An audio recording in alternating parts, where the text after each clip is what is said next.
Παίζει Βιτάλη και μου δίνει λίγη έμπνευση. Παίζω στο σάκο για να νιώσω λίγη ένταση. Κινούμαι αυτόνομος, ποτέ δεν κάνω εξαίρεση. Μαθαίνω εμένα και αυτό είναι επένδυση. Μέρες που κλείνω μες στο σπίτι και το χαίρομαι. Άλλες με τρώει το μπουρδέλο, το συχαίνομαι. Μέρες που λέω πως αντέχουμε και στέκομαι.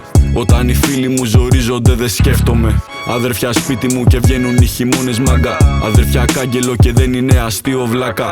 Δεν με αγγίζουνε οι μάγκες που γαμάνε τάχα. Ξέρω το μάγκα που το παίζει αλλά τρώει δάγκα. Όλοι στην πάσα μα κανείς δεν βγάζει φράγκα φιλέ. Και τα κρυβά που τα φοράει δεν είναι αυτοδίνε. Παιδιά μανέσεις που κινούνται χωρίς κίνητρο. Σπρώχνει κοκό και ο μπαμπάς του παίρνει δίλητρο. Τρέλες, μόστρα, μπλεξίματα και πόζα. Αν κάνεις μαλακίες το πληρώνεις πια στα social. Cancel, donate, μπλεξίματα και χρέη. Αν κάνεις το σωστό κάν το repost για να το ξέρει.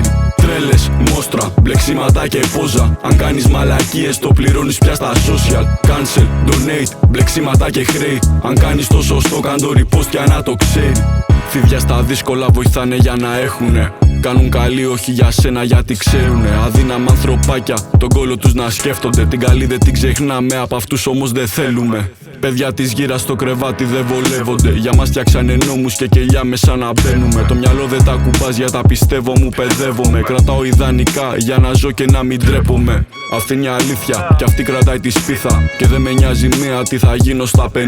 Αρκεί να ζήσω απόψε, αρκεί να νιώσω κάπως. Αρκεί να δοκιμάσω μετά πω πως ήταν λάθος. Σκληροί και δεν προδίδουμε, πιστοί και δεν ανοίγουμε. Δεν είμαστε οι καλύτεροι μα που θα πάει θα γίνουμε. Θα γίνουμε μια μέρα, θα γίνουμε στο λέω. Αφού βαστάω στα πόδια μου μασάω κι αναπνέω. Τρέλες, μόστρα, μπλεξίματα και πόζα. Αν κάνεις μαλακίες το πληρώνεις πια στα social. Cancel, donate, μπλεξίματα και χρέη. Αν κάνεις το σωστό κάν το repost για να το ξέρει. Τρέλες, μόστρα, μπλεξίματα και πόζα. Αν κάνεις μαλακίες το πληρώνεις πια στα social. Cancel, donate, μπλεξίματα και χρέη. Αν κάνεις το σωστό κάν το repost για να το ξέρει.